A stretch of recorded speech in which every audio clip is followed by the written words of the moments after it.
Mesdames et messieurs, bonjour et bienvenue dans votre nouvelle émission À table avec Grace. Je suis Grace Boussanga et aujourd'hui j'ai le plaisir d'être accompagnée par Véronique Sylvain, autrice et poète officielle de la ville d'Ottawa. Allô Véronique. Bonjour Grace. Comment ça va? Ça va toi? Oui, ça va, merci. Je suis super contente de t'avoir. Moi aussi. Merci pour l'invitation. Merci à toi. Alors déjà, je vais rentrer tout de suite dans le vif du sujet. Qu'est-ce qui t'a amené à écrire et puis surtout à sélectionner la poésie? Moi, je dirais que j'ai toujours eu le goût de raconter des histoires alors que j'étais enfant. Même avant d'aller à l'école primaire, j'avais le goût de se raconter. J'inventais des histoires de toutes pièces que ma mère retranscrivait sur papier. Puis, quand mon frère était au jardin d'enfants, j'étais pas encore, j'étais à la garderie, moi. Okay. Puis, j'avais été une matinée à l'école raconter des histoires que j'avais inventées. Donc, je pense que ce goût-là de créer des histoires, ça m'est venu très jeune. Mais là, après, en première, deuxième année, j'ai pris la plume pour un peu faire comme les autres, les histoires qu'on lisait en salle de classe, puis je m'en inspirais. Et j'avais un ami qui illustrait aussi, donc on écrivait des histoires ensemble. Donc même pour moi, c'était comme, tu sais, j'aimais l'aspect créatif du français, de la langue. Puis je pense que j'ai commencé à jouer de la guitare, j'étais en 7e année, par exemple, environ avant d'aller à l'école secondaire. Donc là, j'ai commencé à écrire des textes de chansons. Puis, je me suis rendu compte que c'était des textes quand même assez poétiques. Okay. Donc, j'ai été intéressée à en découvrir davantage. Donc, il y avait des chansonniers français ou québécois que j'ai découverts, Félix Leclerc, Gilles Vigneault. Mais j'ai vraiment découvert la poésie. Je pense que j'étais à l'école secondaire. Et la poésie franco-ontarienne en particulier à la fin de l'école secondaire aussi. Donc là, aujourd'hui, ça a changé. Dans les écoles, on parle beaucoup plus de littérature franco-ontarienne. Mais à mon époque, sans vouloir révéler mon âge, on voyait très peu de littérature franco-ontarienne. Donc c'est là où j'ai découvert la poésie de l'Ontario français. J'étais en fin du secondaire. Puis ça a été comme un coup de foudre pour moi. J'ai découvert la poésie de Patrice Desbiens. Et là, j'ai voulu en apprendre davantage. J'ai voulu étudier ensuite la littérature franco-ontarienne, la poésie en particulier. Puis je pense que j'en écrivais, mais je me prenais pas très au sérieux. Je dis pas que je me prends hyper au sérieux aujourd'hui, oui, mais je pense que c'est quelque chose qui fait vraiment partie de mon quotidien maintenant. Donc, j'en ai besoin, écrire en général ou écrire de la poésie ou consommer de la poésie, j'en ai besoin comme je bois de l'eau, je mange, on doit dormir. Donc, je trouve que ça fait partie de mon quotidien aujourd'hui. Super. Alors, tu as écrit 2 recueils. Donc, le premier ici qu'on a, donc, qui est Premier quart. Est-ce que tu peux nous expliquer brièvement, en fait, qu'est-ce que c'est? Premier quart, c'est un poème, je dirais, un petit peu plus identitaire, qui est paru en 2019 chez Prise de Parole. Et bon, c'est un poème identitaire. On parle du territoire dans l'identité. Je parle aussi de la langue, l'identité féminine également. Donc, je parle beaucoup du nord de l'Ontario, mais pas uniquement du nord de l'Ontario, de l'Ontario français. Puis j'ai des textes qui abordent aussi ma place à Ottawa, parce que ça fait quand même 15 ans que je suis ici. Okay. Mais je suis née dans le nord de l'Ontario. J'ai vécu là quand même peut-être jusqu'à l'âge de 22 ans. Donc, ça fait déjà un certain nombre d'années que je suis ici. Donc, c'est ça, c'est pour plonger dans son identité à travers la poésie. Et bon, ça parle d'amour, ça parle de voyage également. Donc, voilà. OK. Et ensuite, j'ai le deuxième ici, donc En terrain miné. Oui. Est-ce que tu peux nous expliquer aussi brièvement? Oui, c'est un recueil qui vient de paraître, justement, en septembre. Et c'est un recueil aussi identitaire, mais c'est très différent parce que j'explore aussi l'identité d'une personne qui est atteinte d'un trouble neurologique à l'enfance puis à l'adolescence. Donc, c'est pas... Bon, moi, quand j'étais enfant, j'étais atteinte d'épilepsie. Okay. Donc, c'est pas mon histoire de A à Z, mais je me suis beaucoup inspirée de mon vécu. Donc, je parle, bon, en terrain miné, justement, le terrain miné qui est le corps, lorsqu'on a du mal à l'habiter alors qu'on est malade, la mémoire. Il y a aussi le terrain miné du territoire qu'on habite. Donc, voilà. Donc, j'ai voulu explorer tous ces terrains minés. Donc, il n'y en a pas qu'un seul. Donc, voilà, ça vient de sortir aux éditions Prise de Parole. Super. En tout cas, félicitations pour le deuxième recueil. Je trouve que ce sont des thèmes qui sont quand même assez divers et variés, et puis surtout aussi des thèmes qui sont très personnels. C'est quoi l'impact que tu aimerais... C'est-à-dire, si une personne décide de lire ces recueils-là, qu'est-ce que tu veux que les personnes, en fait, retiennent ou les messages? Bien, je pense que, pour moi, quand je lisais de la poésie de Patrice Desbiens, par exemple, ce qui m'a frappé, c'était les images percutantes, l'abondance de figures de style et comment un texte qui peut être très accessible peut justement être interprété de différentes façons différentes personnes. Puis moi, quand j'ai pris la plume pour écrire de la poésie, je voulais que ça soit une poésie quand même accessible. Donc, il y a des poésies, bon, pour tous les goûts, mais pour moi, vraiment, je voulais que ça soit accessible, près de l'oralité également. Puis, je l'ai écrit pour moi. Tu sais, je pense qu'on dit même que l'écriture est un acte égoïste. Je suis un peu d'accord avec ça, mais j'écris pour moi, mais j'écris surtout pour les autres aussi.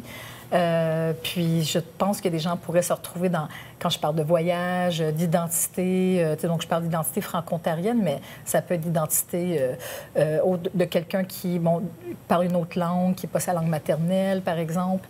Dans le cas de En terrain miné, je parle beaucoup de mon expérience dans les milieux hospitaliers. Donc, sans nommer vraiment les lieux et sans nommer la maladie, je pense qu'il y a des gens qui pourraient s'y reconnaître. Je parle des périodes aussi où on n'est pas trop certain ce qu'on a, on fait de l'anxiété. Donc, je pense qu'il y a des thèmes comme ça qui pourraient rejoindre plusieurs personnes. Et jusqu'à présent, j'ai eu quand même des bons commentaires. Ça me fait vraiment plaisir que des lecteurs et lectrices que je connais ou que je connais moins viennent me voir, me dire « Ah, cette partie-là m'a touchée, je m'y suis reconnue. » Puis je me dis « Bon, moi, quand j'ai écrit, c'était avec mon vécu, mes expériences. » Donc, je trouve ça toujours chouette d'avoir la rétroaction de gens de tous les milieux. Ça, c'est super parce que moi, je trouve personnellement, j'ai l'impression qu'on ne parle pas beaucoup de poésie dans les médias ou même ailleurs. Je trouve qu'on parle beaucoup de tout ce qui est roman, des essais, etc. Selon toi, c'est quoi la place de la poésie, en fait, dans notre société d'aujourd'hui? Merci beaucoup pour la question. Toujours des questions très pertinentes. Mais moi, je veux dire, j'en parle beaucoup. D'ailleurs, je donne des ateliers d'écriture de poésie à Montfort Renaissance, dans les écoles secondaires aussi. Puis je dis vraiment à mes participants puis mes participantes que tout le monde peut écrire ou apprécier la poésie. Puis la poésie, c'est partout. Puis même pour des gens qui écrivent, qui écoutent du rap, par exemple, le rap, c'est le rhythm and poetry, donc le rythme et la poésie. Donc la poésie est vraiment partout pour moi. Puis donc, je veux dire, suffit d'avoir un espace dans ta journée où tu es sensible à certaines choses qui se passent dans ton environnement. Pour moi, ça, c'est de la poésie. Que tu prennes la plume ou non, je pense que c'est vraiment partout d'être à l'écoute de ses émotions, de ses impressions aussi. Donc, je pense que c'est ça, elle est vraiment partout. Puis il faut vraiment, c'est vraiment un travail d'introspection aussi, d'analyse aussi. Donc, pour moi, c'est ça, je pense que ça me permet un peu de comprendre. Essayer de comprendre le monde qui m'entoure et mon monde intérieur. Donc voilà. Puis c'est pour ça aussi que la poésie est un genre très introspectif, très personnel, aussi intimiste. Donc voilà. Puis je sais que pour plusieurs personnes, ça peut être intimidant. Donc, poésie ouf, mais je pense que tout le monde peut apprécier de la poésie. Oui, définitivement. Je trouve intéressant le fait que tu aies parlé que tu donnais des ateliers d'écriture. Oui. Comment ça se passe généralement? Est-ce que tu leur demandes il y a un sujet en particulier sur lequel ils doivent travailler? Ça se passe comment? J'ai développé dans les écoles secondaires un atelier sur le poème identitaire. Là, on va dire que tout poème est identitaire parce que c'est très personnel. Mais j'ai trouvé que pour des jeunes adolescents, c'était intéressant parce qu'on leur... Tu sais, c'est difficile déjà de parler de soi, surtout à l'adolescence. Exactement. Donc là, on parle... Je sais que dans plusieurs programmes à l'école secondaire, ils ont une section sur l'identité. Donc, on va passer du temps sur qu'est-ce que c'est l'identité, qu'est-ce qui forme ton identité, toi, qui es-tu? Donc, je les invite à choisir différentes sphères de leur identité et après à écrire un poème là-dessus. Et le poème n'est pas obligé d'avoir de rime, pas obligé d'avoir, d'être de longs vers. Ce qu'on appelle vers en poésie, c'est des phrases. Ça peut être des vers courts, des vers longs, c'est comme vous voulez. Donc, on est vraiment dans la création.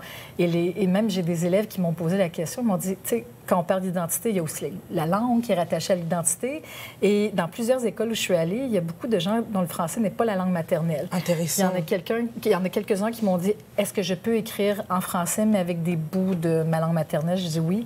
Et le résultat est souvent incroyable. J'étais super touchée. Il y a une élève à Québec, je me souviens, qui écrit un texte très poignant en français avec des mots en espagnol. Puis j'ai dit, waouh, j'ai dit vraiment, tu sais, comme utiliser la poésie pour s'affirmer, une affirmation identitaire.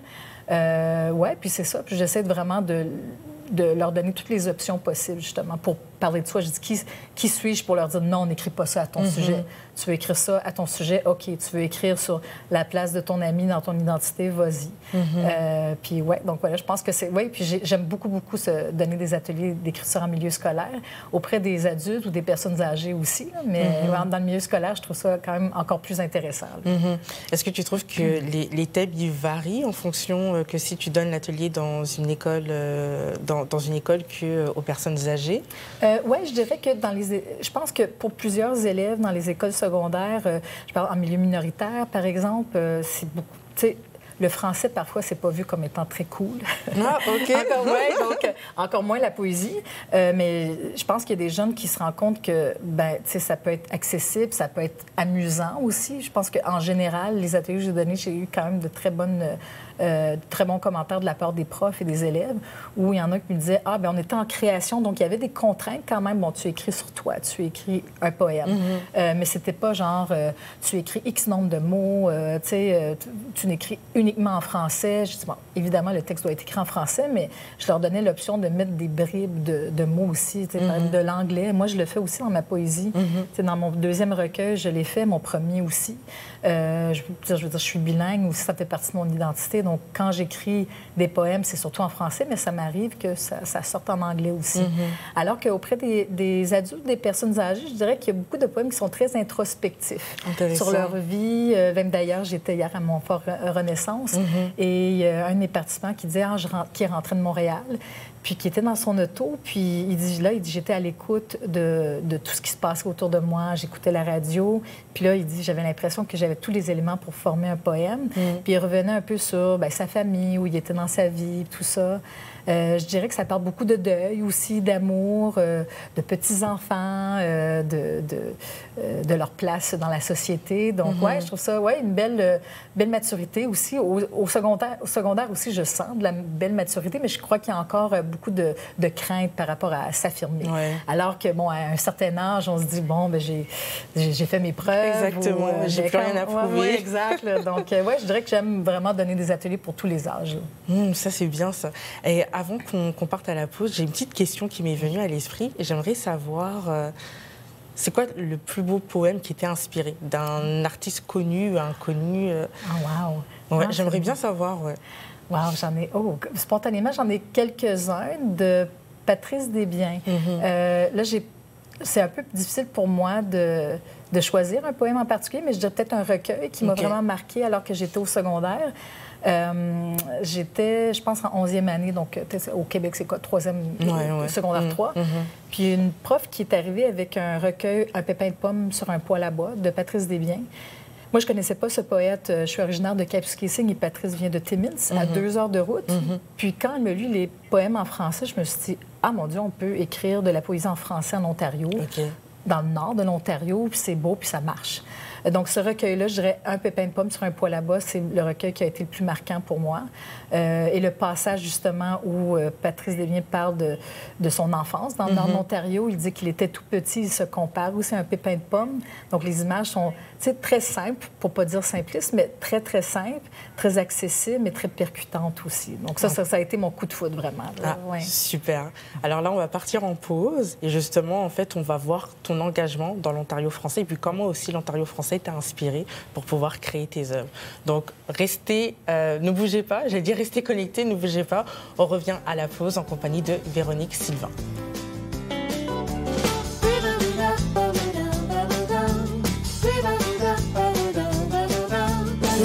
Sur le plateau de À table avec Grâce et je suis toujours en compagnie de Véronique Sylvain, autrice franco-ontarienne. Donc Véronique, lors de la première partie, tu nous as un peu parlé de ton enfance. Donc tu viens de Kapuskasing, donc une ville au nord de l'Ontario, et c'est quelque chose qu'on a remarqué, que tu nous as fait savoir que dans tes œuvres, tu parlais énormément en fait du nord de l'Ontario. Donc moi j'aimerais savoir en fait comment cette région t'a inspiré. Bien, je dirais que ça fait déjà 15 ans que je suis à Ottawa, puis donc j'ai habité au moins peut-être une vingtaine d'années à Ottawa. Je ne dévoile pas tout à fait mon âge. Une vingtaine d'années, pardon, dans le nord de l'Ontario. Mais donc, je vivais plutôt en milieu rural. Donc, je suis née à Kapuskasing, mais mes parents sont dans le village de Kitigin, qui est juste à côté de Kapuskasing. Puis, je veux dire, c'est un très, très petit village. Donc, moi, mon enfance, je l'ai vécu surtout à la campagne, parfois en ville, mais c'était surtout à la campagne, dans le bois aussi. Puis, enfant, je pense que je ne me rendais pas compte de cette chance-là que j'avais. Mais je me rendais pas compte aussi à quel point ça m'a nourri aussi. Tu sais, quand je veux retourner dans mon, en anglais, ils disent happy place, je vois comme, les grandes forêts, la nature et tout ça. Donc, à Ottawa, moi, j'habite en ville, près du centre-ville. Je peux quand même me reprendre ces partie de la nature dans les parcs, tout ça, mais c'est pas la même chose. Pas la même chose. Mais quand je me tourne vers la poésie, justement, ça a été le cas pour le premier recueil. C'est un recueil que j'ai écrit justement dans ma vingtaine, qui parle un peu de mon enfance dans le Nord, mais aussi de la vie que j'ai eue dans le Nord de l'Ontario. Donc, je pense que quand j'ai pris la plume pour écrire mon premier recueil, c'était un peu pour essayer de revisiter le Nord.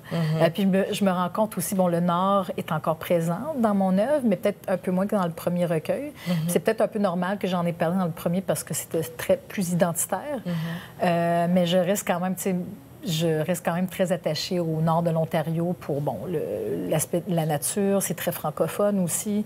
J'ai encore beaucoup de familles là-bas. D'ailleurs, je m'en vais à Sudbury la semaine prochaine pour un lancement à Sudbury. Donc, ouais, moi, j'ai vécu quand même 18 ans, 18 ans peut-être à Kapuskasing. Puis là, je suis restée 4 ans à Sudbury. Puis Sudbury, qui est à 5 heures de route de Kapuskasing, c'est dans le Nouvel-Ontario. C'est encore dans le nord, mais je dirais que c'est une autre partie du Nord que je ne connaissais pas, que j'ai appris à apprécier. Une communauté francophone très tissée, serrée, beaucoup d'artistes aussi avec lesquels j'étais très proche. J'ai fait mes études à l'Université Laurentienne. D'ailleurs, mon programme de lettres françaises n'existe plus aujourd'hui, donc ça me fait avec les coupures qu'il y a eu. Donc, je reste encore très attachée au Nord de l'Ontario parce que c'est un peu là où j'ai formé mon identité franco-ontarienne, je dirais. Parce que quand j'étais plus jeune, je pense que je tenais un peu ma langue pour acquis. On parlait français puis on se posait pas de questions. Alors que, parce qu'à Kapuskasing, c'est très francophone aussi. Mais quand je suis arrivée à Sudbury, je me suis rendu compte que oui, il y avait beaucoup de francophones, mais on était vraiment en milieu minoritaire. Alors qu'à Kapuskasing, c'était le contraire aussi. Donc là, j'ai comme... Là aussi, mon identité franco-ontarienne s'est formée. Puis je dirais, à Ottawa, je suis devenue... Oui, c'est encore... Bien, je pense que c'est un exercice de toute une vie, l'identité qui se forme au fil des expériences. Mais je dirais que mon identité franco-ontarienne a beaucoup changé depuis que j'ai habité à Sudbury puis à Ottawa. Puis je sens moins le besoin de... J'écris quand même sur l'Ontario français à l'occasion, mais je me sens comme moins... Je dis pas interpellée, mais je travaille aussi dans le milieu franco-ontarien, donc je travaille dans une maison d'édition franco-ontarienne. Donc, on publie des auteurs et des autrices francophones d'un peu partout au Canada. On est à Vanier, dans le quartier francophone d'Ottawa. Le meilleur quartier.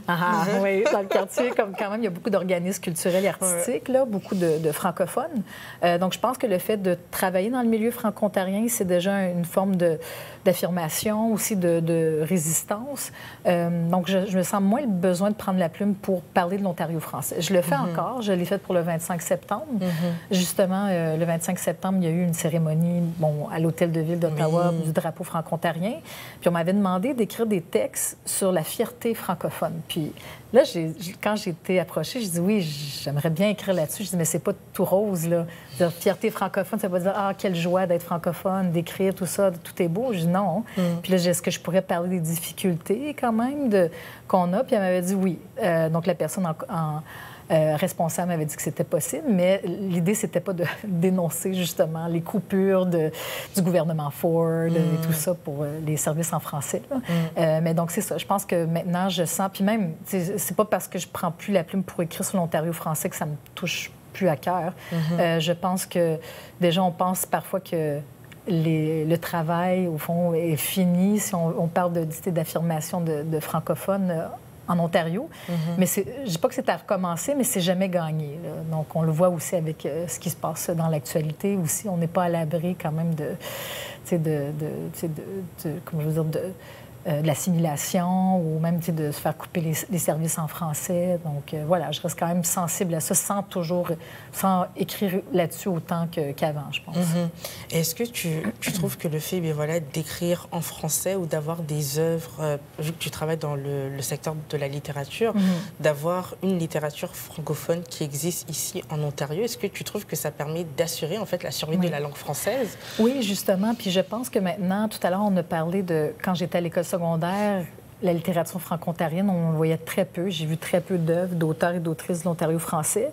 À Sudbury, j'ai eu des cours de littérature franco-ontarienne. Puis c'est là, justement, j'ai dit que Sudbury a été très importante dans l'affirmation de mon identité parce que là, j'ai découvert des œuvres, justement, de l'Ontario français. Il y a des œuvres qui m'interpellaient plus que d'autres, mais il y en a qui parlaient beaucoup de territoire ou il y en a qui parlaient de la rencontre avec l'autre, de voyage. Puis c'était des auteurs et autrices de l'Ontario français comme moi. Je me suis dit, moi aussi, j'aimerais faire partie, justement, de ce corpus. Qu'on veuille devenir autrice ou non. Je pense que le fait de publier des œuvres en français en Ontario, oui, c'est bon pour la vitalité de la culture, de faire voyager les voix aussi auprès des jeunes. Puis je suis très contente qu'aujourd'hui, à l'école secondaire en Ontario français, je crois qu'ils doivent voir au moins 1 ou 2 œuvres de littérature franco-ontarienne par année. C'est bien. Oui, alors qu'à mon époque, c'était pas le cas. Je pense que j'ai vu une œuvre de Patrice Desbiens, de Doric Germain. Et c'est tout. Je crois peut-être 2, 3 œuvres dans toute mon école secondaire. Mais je crois que c'est peut-être 1 ou 2 qu'ils doivent voir par année. Il faudrait que je vérifie. Mais donc, il y a plus de place à la littérature franco-ontarienne, aux auteurs et autrices, compositeurs, interprètes, la musique, le théâtre également. Donc, je dirais que toutes les formes d'expression artistique sont bonnes pour la vitalité de la littérature, de la culture franco-ontarienne. Ouais. Et ça, c'est super. Et comme tu as dit, tu as été invitée par l'Hôtel de Ville donc pour parler de la fierté francophone, mais tu es aussi la poète officielle de la ville d'Ottawa. Donc, est-ce que tu peux nous expliquer, en fait, exactement, ça va être quoi ton rôle et comment tu t'es sentie, en fait, quand tu as appris... Moi, je trouve que c'est quand même un gros truc, là, pour être officielle de la ville d'Ottawa. Donc, dis-moi en plus. OK. Mais il y a plusieurs personnes qui m'ont dit, est-ce que tu vas écrire des poèmes pour le maire? Je dis, non, pas nécessairement. Même quand j'étais à l'Hôtel de Ville, le 25, le maire était assis à côté de moi. Mais, tu sais, les textes que j'ai livrés, justement, le 25, c'était vraiment la première fois où je faisais une apparition comme poète officielle. Puis l'idée, moi... ce que je voudrais faire, c'est de rendre la poésie, on en a parlé tout à l'heure, de rendre ça plus accessible au grand public, puis montrer comment, tu sais, je veux dire, elle est partout dans la ville. Puis les projets que j'aimerais faire, justement, c'est surtout des projets collectifs. Donc, on a quand même une bonne partie du budget, comme pendant le mandat de poète officiel de la ville d'Ottawa, qui est alloué justement pour des projets collectifs. Donc, si on veut, par exemple, faire un recueil de poésie, je sais que Gilles Latour, à un moment donné, avait rassemblé des poètes pour écrire sur un sujet en particulier. Il avait fait des affiches, puis qu'il en avait mis partout dans la ville d'Ottawa. Donc là, il faut que je m'assoie concrètement pour voir concrètement ce que je voudrais faire. Mais j'ai déjà beaucoup d'idées. Il me reste encore du temps pour déterminer ce que j'aimerais faire avec les autres poètes. Mais je planifie aussi de faire des lectures, tu sais, dans des bars, justement, ou même dans des endroits où on ne penserait pas entendre de la poésie, par exemple. Justement, demain, l'émission va être passée justement après, mais je vais être devant la librairie du Soleil demain à écrire des poèmes sur un dactylo. Donc, les gens qui vont venir acheter des livres à la librairie du Soleil pourront repartir un petit poème. Donc, tu sais, c'est des gens qui venaient peut-être acheter des romans, qui ne penseraient pas peut-être acheter de la poésie, ou peut-être qui venaient acheter un recueil, mais ils vont repartir après leur achat avec un poème. Donc, c'est ça, c'est vraiment rendre la poésie accessible pour tous, puis faire des apparitions en ville, par exemple, donc, ou à l'occasion de trucs plus officiels, comme le 25 septembre. Voilà. Est-ce que tu trouves que ta poésie t'a permis justement de vivre tes rêves ou de vivre ce que tu veux, en fait, au final? Bien, moi, je dirais que j'ai toujours su que je voulais écrire. Quand j'étais plus jeune, je disais, je voudrais écrire. Mais je ne savais pas exactement ce que je voulais écrire. Je savais qu'un jour, même quand j'étais en première année, j'ai dit à ma mère, je veux être artiste. Mais plus tard, ça s'est confirmé pour moi que c'était la poésie que je voulais écrire. Parce que même la poésie, tout à l'heure, je disais que ça fait beaucoup partie de ma vie. Ça m'aide à explorer mon univers intérieur. Puis j'ai l'impression que plus je me consacre à l'écriture de poésie ou d'autres, plus, de un, c'est bon pour mon bien-être. Mais je trouve aussi que plus je me concentre sur mes projets artistiques, ça m'aide justement à rencontrer d'autres personnes, à être bien aussi. Et même, déjà ça, je vois ça comme un cadeau. Puis pour mes rêves, oui, je trouve que j'aimerais continuer à écrire de la poésie autant que possible. Puis j'ai eu l'occasion de gagner plusieurs prix littéraires. Donc ça, déjà, c'est un super cadeau, c'est un plus. Moi, je vois ça comme un bonus. Donc c'est ça, déjà de publier, de partager, moi, je vois ça comme un cadeau. Une des réalisations de mes rêves, je sais que quand j'étais tout jeune, je savais qu'un jour, je voulais écrire, mais je ne savais pas quoi, publier, oui. Donc voilà, c'est ça. Ça, c'est bien, ça. Et ça m'amène aussi... est-ce qu'il y a un prochain projet qui est en cours? Ou... Oui, je pense qu'on a toujours, comme toi aussi, on en a toujours plusieurs en route. J'avais eu une subvention il y a 2 ans du Conseil des arts d'Ontario pour écrire un 3e recueil. Donc, j'ai terminé le travail pour ce projet-là, mais je sens que le recueil n'est pas encore abouti. Donc, je l'ai mis de côté. Mais il y a un autre projet sur lequel j'aimerais travailler, c'est sur les liens familiaux. Donc, ouais, c'est des trucs, des idées que j'ai eues à travers des objets que j'ai eus, comme une fois qu'un membre de la famille était décédé. Je pensais à une grande couverture que ma grand-mère avait tissée à l'aide des vêtements de mon grand-père. Donc, elle a fait ça pour tous les petits-enfants. Elle a une trentaine de petits-enfants. Donc, ça, j'avais trouvé ça intéressant, justement, ce qu'on lègue aux autres aussi, puis les liens qu'on peut tisser, sans vouloir faire de jeu de mots là, avec la couverture.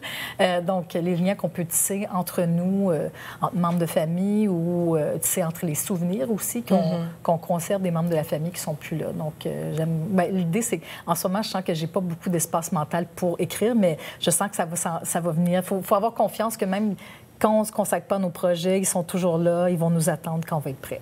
Super. En tout cas, on arrive à la fin. Est-ce qu'en 30 secondes, tu aurais un petit mot que tu aimerais dire en fait, aux personnes qui nous regardent pour les encourager et surtout, pourquoi pas, pour parler de poésie?